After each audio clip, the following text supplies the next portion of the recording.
So every single day that goes by, I wonder in my head what today will be discovered about Sony slash PlayStation that's absolutely terrible.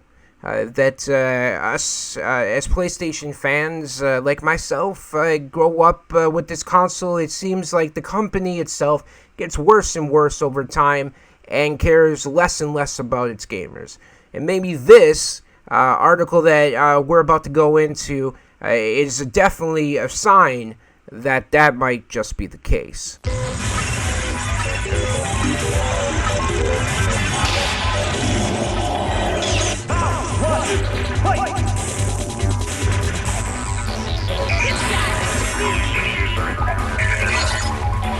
Like to be humiliated by women. Here's your dream date. You are not ready. Alright, so, as you can see, the headline reads, Sony hit with big fine by French government. Oh, oui, oui. But, that's a terrible accent. Hey, my bad. I felt that was offensive if I was French. But I will try not to do it again, or I'll try my best to make it at least somewhat close and not disrespectful. We don't quit. Sony gets a major fine from the French government after an investigation concludes that the company violated regulations in the gaming market. Let's see here. So those are just highlights. Let's get into the actual article. Sony was issued a fine of 13.5 million euros, $14.8 million, by the French government for violating antitrust regulations while supplying PlayStation 4 controllers. France's antitrust regulator rules that Sony committed 2 infractions and abused its position in the video game market, resulting in the fine. Released in November of 2020, the PlayStation 5 became a worldwide success for Sony as first-party support for the PlayStation 4 began to slow down.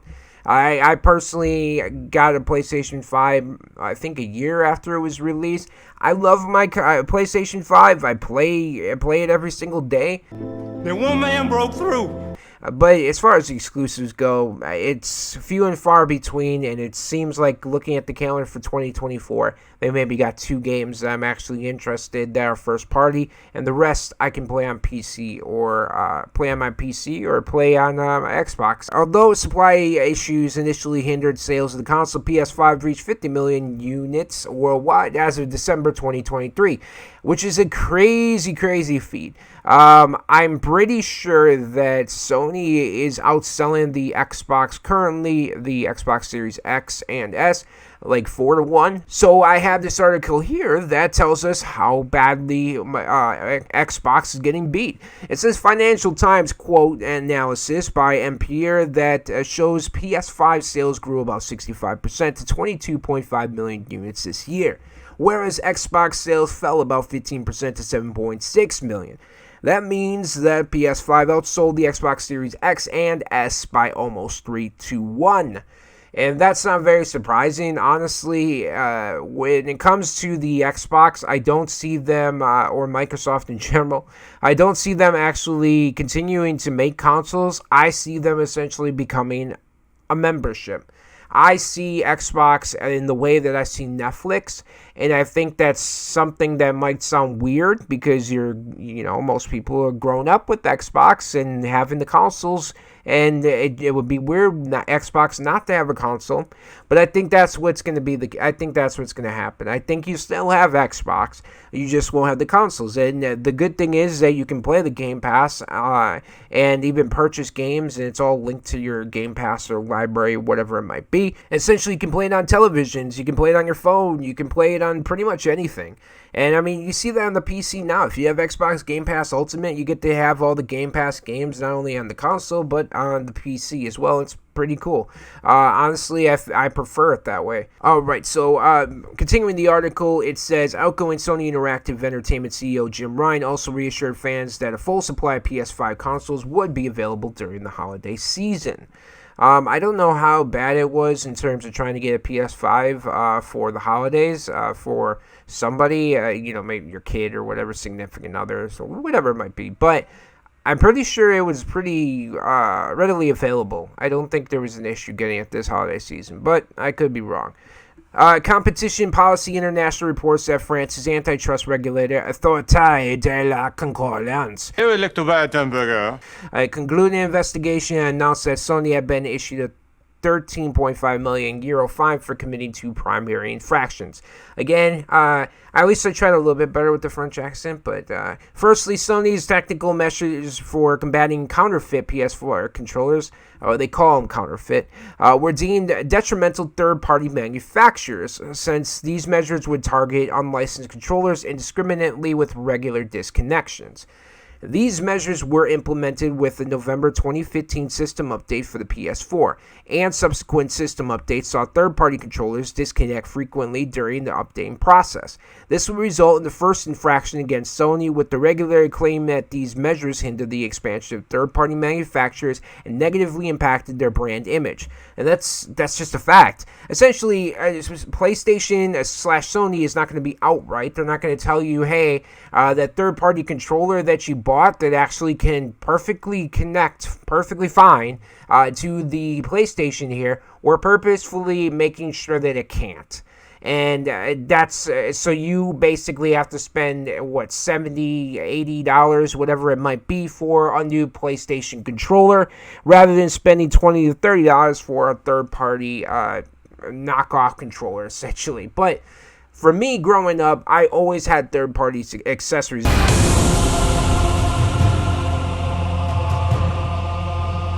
It was very rare that I had the first party accessory. It wasn't until I was older and got a job and then was able to afford my own, and I just kind of liked the official controllers. They tend to work a little bit better, not in terms of like the controls themselves, but with connection issues, to me, that's just something that Sony is deliberately doing to make sure that it's having issues, that the third-party controllers having issues.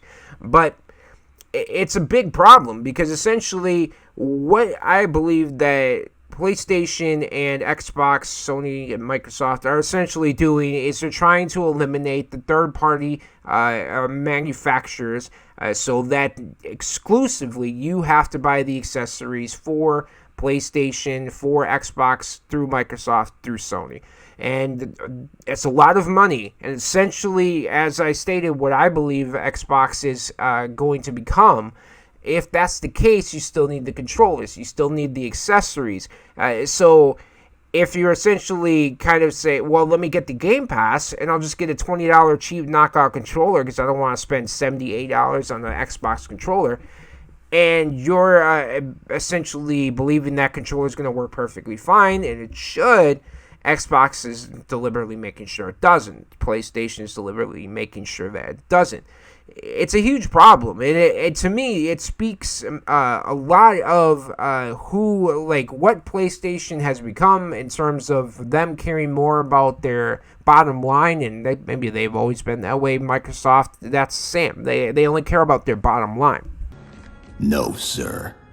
Trying to eliminate avenues that you can go down, essentially, to purchase something that will work with your console, even though it's cheaper, even though it's maybe made cheaper. You understand that, and you don't care. It's just about being able to actually play the games. For me, if my controller is constantly disconnecting while trying to play a game, especially if you're playing a competitive game, that can be very irritating, and it can also lead to you possibly losing, and then just even more irritation.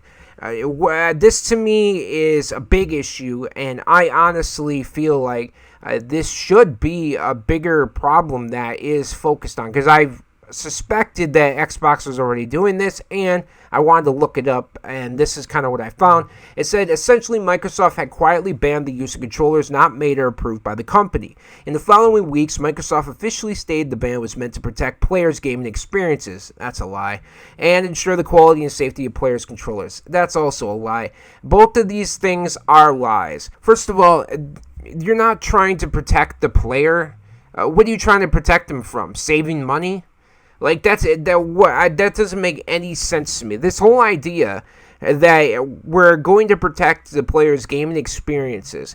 Well, you're deliberately causing the player's gaming experience to be messed up by essentially implementing something in the update that screws with the connection of third-party controllers, which can absolutely be done because when you connect the controller, the console, I'm pretty sure, knows what type of controller it is. So it just basically filter out anything that essentially is not officially licensed by Xbox and not officially licensed by PlayStation. But ensure the quality and safety of players' controllers. I don't understand the quality of control. Anybody who's bought a third-party controller knows the quality is not the same as the first-party controller.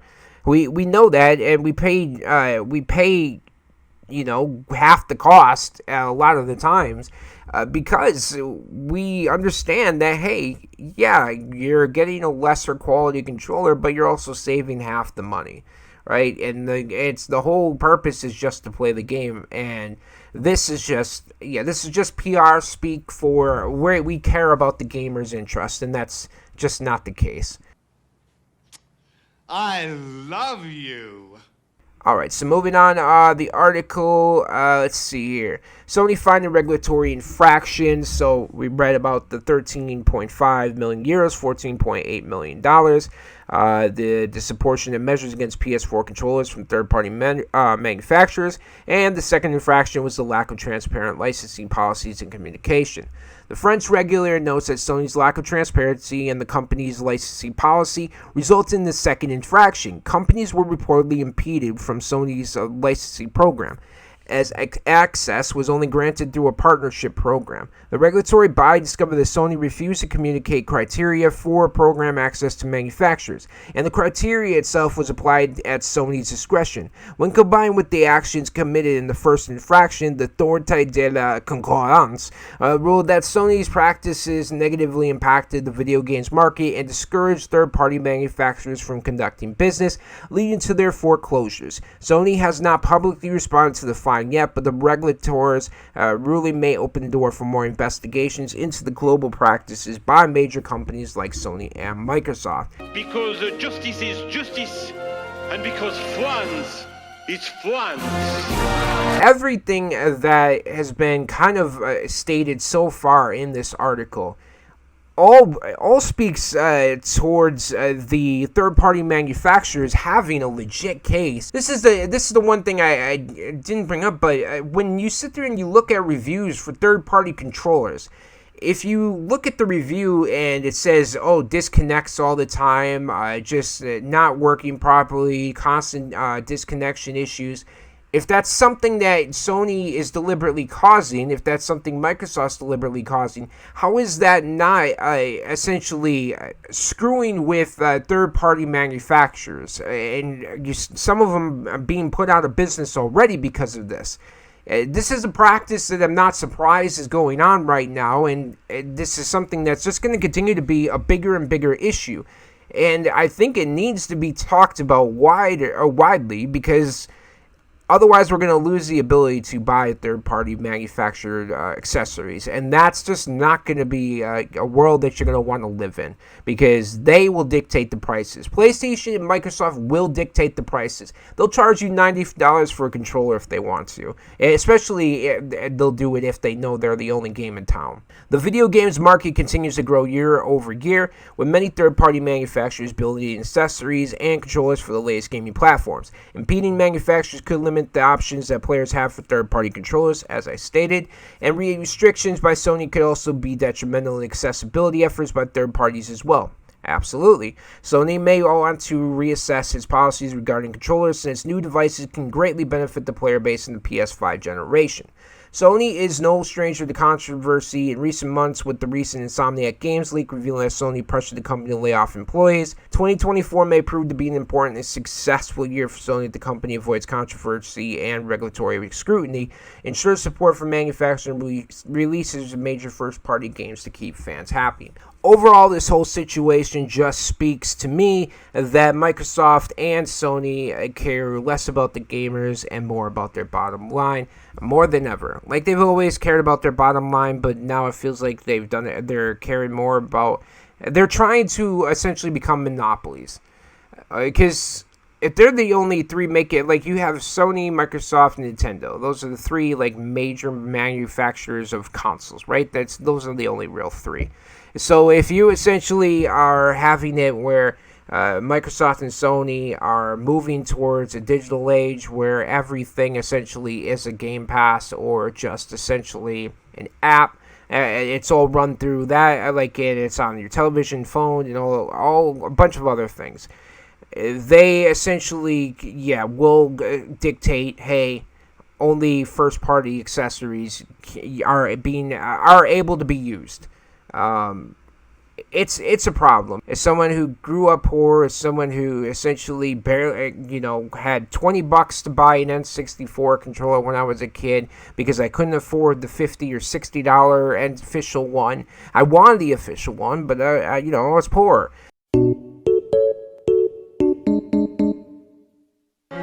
But it's a lot of people are going to understand, like, hey, we want the more expensive stuff, but we can't afford it, and we just want to play the games. And I think by essentially what Sony and what Microsoft are doing is they're essentially discriminating against those who are broke, those who are not financially well off. So definitely want to hear from you. What are your thoughts on this whole situation? And have you bought third-party accessories in the past? And maybe you're currently using a third-party accessory. Let us know in the comments down below. And if you like this video, don't forget to leave a like. And thank you so much for chilling with me. And we'll see you all in the next gaming sessions.